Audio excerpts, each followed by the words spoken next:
Hello, my name is Marcus. I'm the compiler of a collection of therapy quotes entitled Psychoanalytic Self-Awareness Quotes.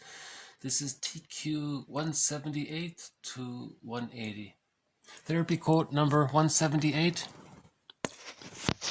Part object. A term coined by Melanie Klein and used by many other depth psychologists to denote a part of an object or person instead of the whole. Developmentally, we first apprehend part of the whole before we achieve the capacity to perceive whole persons in their autonomous entirety. An important facet of part-object relating is that the relationship is one way only. The part refers exclusively to oneself. How one feels about the part object, uses it, rejects it, or takes it in, with little or no reference to the whole to which the part belongs. In part-object relating, one's self occupies center stage, as if the parts of others existed only for one's own use. The object as a whole, existing in its own right, doesn't yet come into consciousness. Only at later stages of development do we achieve capacity for whole-object relations, which is to say for mutuality. So this is the theory about the baby creating images of his mother in parts. So splitting deals with anxiety. Sometimes the mother is loving, caring, satisfying, rewarding, nurturing, attuned, she's there. All of those memories condensed and the baby forms an image of the mother that's satisfying. Now, what about the times when the mother's not around? So the baby can't include that in this satisfying part representation of the mother. So the theory is the baby that splits. He just creates another set of, he creates another impression of the mother as being the rejecting mother. So this is now called part object. These are now part objects. The mother's now two, you see. And when it's like, and in a normal development, these two parts come together to form whole object relations, and then the child recognizes his mother as a regular person, right? As a human, as a person, right? The theory is, if this split doesn't get a chance, if these two part objects don't get a chance to come together to form whole object relations, the person can grow up with what she's calling part object relating.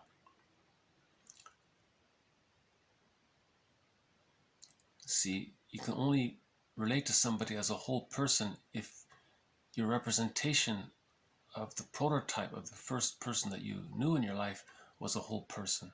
But if you only saw them as an all wonderful, on a pedestal goddess, right, or all devalued, the rejecting, you see, you're not relating to people as people. You're caught with your unmet needs to bring these two together. And what are the unmet needs? Okay, the needs for mirroring, for being attuned, for being cared for, all those needs that didn't get met, right? So that's one theory of the narcissistic pattern. The narcissist, Lucy Holmes says, narcissists see everybody as breasts, to be used and sucked dry, she says, And then if they're useful, great. If they're not useful, they're devalued. So the person with the narcissistic value sees people as just an extension of himself. Because remember, the narcissistic pattern is when the image of the self and the image of the other is fused, it's blurred, and they're still in that symbiotic state in the psychic world.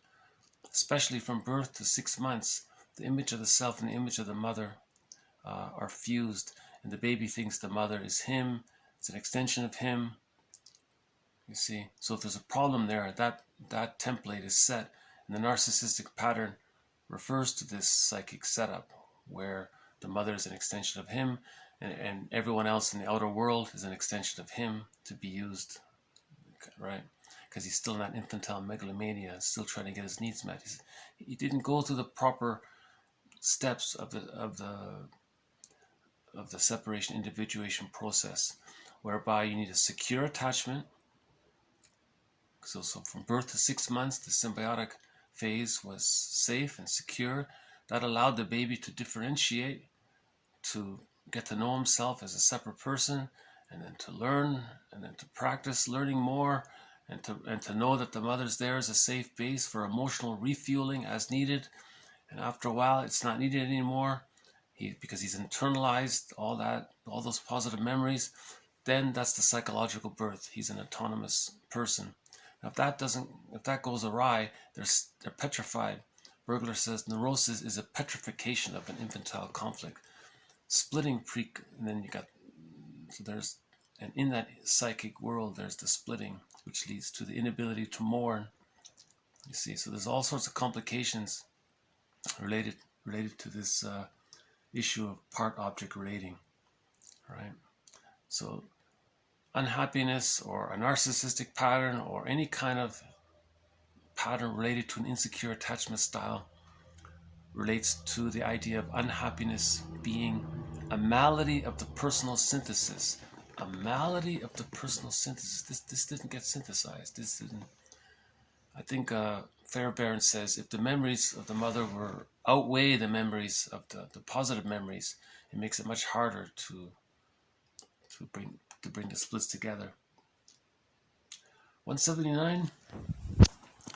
Psychosynthesis takes place coincidentally with psychoanalysis. So there's that reference of psychosynthesis. So in the psychoanalysis or in the psychoanalytic perspective of creating a new narrative, a broader narrative, a more whole, complete, contextual narrative that's more adaptive, one that integrates the parts, one that acknowledges the self in exile, what happened. Of course, the child had to exile his real feelings. He had to survive, and that's a credit to him that he could come up with defense mechanisms, and to recognize that issue of time. Now it's a little bit different than the past, but to recognize repetition compulsion, to just find that new narrative to help synthesize. So that's what he means. The psychoanalytic, the therapy process helps to, the byproduct of the therapy process is the psychosynthesis that we're talking about. So one aspect of the therapy process is to look at our defense mechanisms, right? So in brief, a few of them. 180. Defenses work to keep painful feelings out of awareness. For example, with projection, we attribute our feelings to someone else. Rationalizing, using specious reasoning to justify unacceptable behavior, attitudes, or beliefs, makes you dishonest with yourself, morally lazy. Passive aggression, getting others to express your own anger, inability to express own needs in a direct manner. Disassociation can become part of a character, spacey, inattentive, disconnected. Repression, conscious experience of feeling is absent, but the feeling guides behavior. Others usually respond to the overt behavior, not the repression, so miscommunication is unavoidable. Isolation of affect, separation of narrative memory from emotional memory. Emotions are likely to find their expression in other ways which seem not to make sense being separated from their context. Externalization, reflexively blaming others. Selective attention, paying attention only to that which confirms our assumptions. Somatization, use of the body as a metaphor to express a psychological state. And there are roughly 200 of these. More, but we're just saying 200 just to get some, just to manage it. So defense mechanisms deal with the psychic pain of not being loved, of not getting the secure attachment style, right? So projection, okay, so projection, something you don't want to admit about yourself. It could be anything, any unconscious material. It could be a feeling you don't know about yourself, a feeling that you're not aware of, a thought related to around the feeling, the use of a defense mechanism, some history, any kind of memory, or maybe strategies to cope with whatever the material is. You just, how do you keep that split off and disassociated? Well, one way is just to say it's out there. That's called the mirror defense. A previous video discussed the mirror defense. And then we had the quote, the slogan, "Every man is my mirror." So what you're saying about someone else is very often a mirror of what we're not aware of in ourselves. Rationalization, we had another video in the past about rationalization. That was entitled "Rationalization Is" by Laughlin. That's a good one. So again, using false logic, specious reasoning, okay, to lie to yourself, to lie to others, makes you dishonest with yourself. He says makes you morally lazy, right? So you're not using your moral agency, right? Passive aggression, okay, so you're angry, but what you do is you do things to coax other people to be angry, getting others to express your own anger, right? Inability to use I statements. So we talked about I statements before yesterday. One version of making an I statement is OFNR, the acronym OFNR, observation, feeling, need, request. Observation, what was the trigger? Just describe the event, how it reminded you of something in the past, how you felt as a child, and what did you need as a child at that time, and then bring up to the present, what is your request? So that's an I statement. It's talking about yourself, right? So a person doesn't want to do all that. So he just will, he'll either be late or he'll purposely do the work wrong to make others angry, or whatever it is, he expresses his anger in passive ways. That's why it's called passive aggression. That's a defense mechanism. He's afraid to feel his feelings, and he's afraid to make an I statement. Okay, why?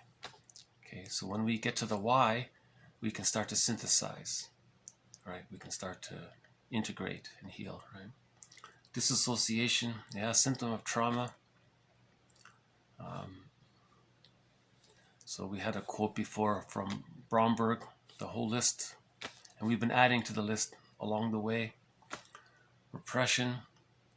Okay, so this is the idea that the feelings that we're not aware of can influence us. But people can't read your mind and know what you're feeling unconsciously, so there's going to be miscommunication. Isolation of affect, so that there's a separation of narrative memory from emotional memory. See, there's that sort of splitting again, right? And then, but the emotions are going to find other ways to express themselves. It's out of context. So that again is projection. That leads to externalization, reflexive blaming of others. That's externalization. So we talked about this before. If with the insecure attachment style, that means the splitting is still there. The splitting means the negative feelings with mother are repressed. So all those feelings we call abandonment oppression. That's an umbrella term to include a variety of feelings related to how a child would feel if you were being abandoned, or if he thinks he's going to be abandoned. Because from the baby's point of view, a 2-day-old baby and his mother's not around for an hour, maybe the baby thinks he's going to be abandoned. So there's a lot of feelings there. So the umbrella term for all of those feelings is abandonment oppression. And now, if this psychic structure is like that, is petrified, as an adult, how does one continue to bury those feelings related to the abandonment, related to the thought of maybe being abandoned, the abandonment depression? One way is through externalization. You coax others to express those kinds of feelings, and then you can convince yourself it's not with you. It's an elaboration of splitting. Projective identification is meant to externalize it. That's a reflection of keeping that split situation. It's a malady of the personal synthesis, right? The person can't synthesize it because the memories of the painful mother, the rejecting mother, outweigh the memories of the loving mother. So that keeps getting externalized and projected outward, split off, isolated. It comes out in passive-aggressive ways, and then we rationalize it, and so on and so forth. You see, that reflects the malady of the personal synthesis, right? And then we can use cherry picking to reinforce the externalization, selective attention, paying attention only to that which confirms what you're trying to do, you see. And finally, there's somatization. To some degree, the body's going to bear the burden as well. So there's the whole branch of psychology called, whole branch of study called psychosomatic medicine, how psychology can affect the body. That last one kind of gives me a little appreciation for maybe some obsessive compulsive characters. They're trying to contain it themselves. They don't want to hurt anyone else. So maybe they do have a strong sense of morality, but they're damaged and they're holding it themselves. So they'd rather maybe, but if that moral capacity is missing, then they're going to project it outwards, you see.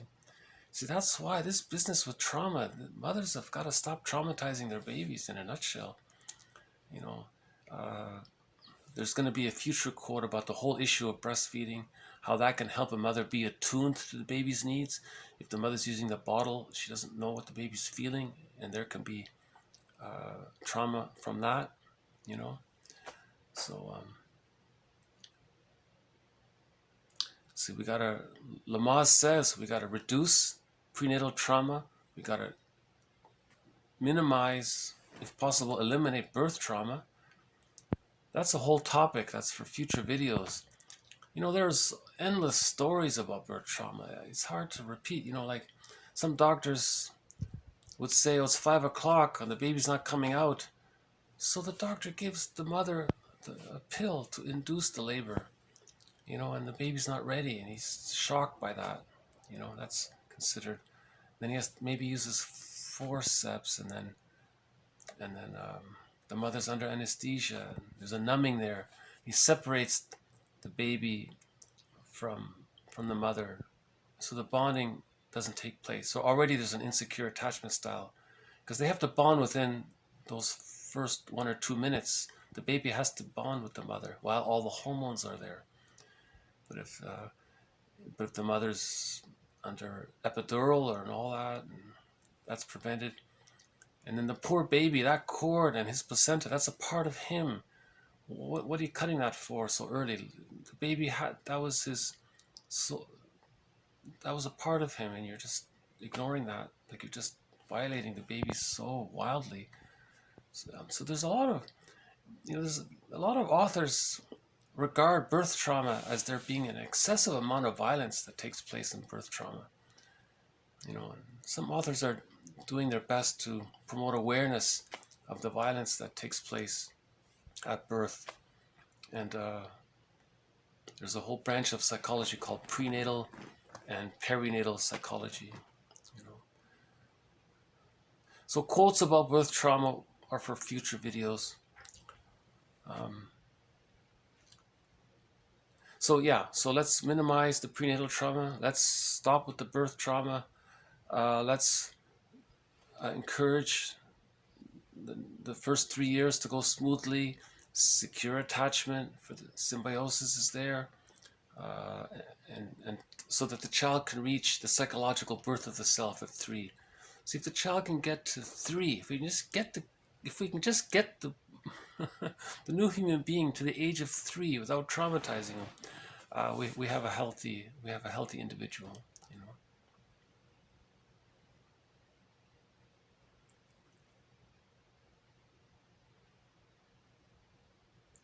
Okay, I guess I need to stop it here for now.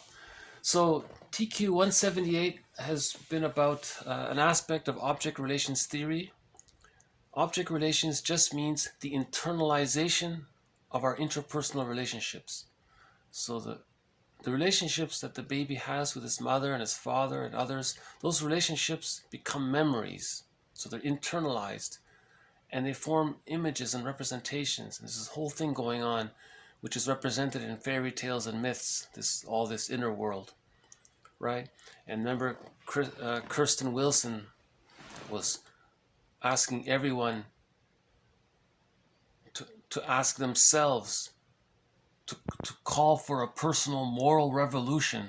The moral revolution is to look within this inner world and to find out the object relations inside, and to heal the splits and to synthesize, right? So that's object relations theory, and you know, it's a major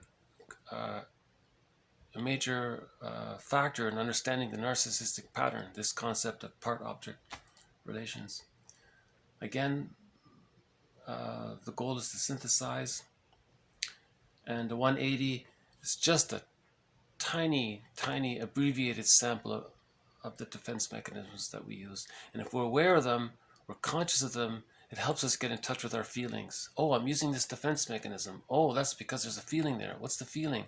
How much feeling can I feel? That's your integrating. You see, we're integrating. That's the moral agency. That's the what Lowell says is a person's evolution to heal that, to bring back the exiled self. Masterson says maturity is taking responsibility for how you responded as a child to your trauma. Bergler says each person is responsible for their unconscious. You know, Bly says read psychology 10 minutes a day. Wilson says moral revolution. You know, personal moral revolution, individual personal moral revolution. That's what she's calling for, right? Personal healing, knowing thyself, getting to that psychological birth. Right. So I guess I'll stop it here. Okay, thank you very much. This has been one of the longer ones. TQ 178. This has been TQ 178, 179, and 180. More to follow. Thank you very much. Bye for now.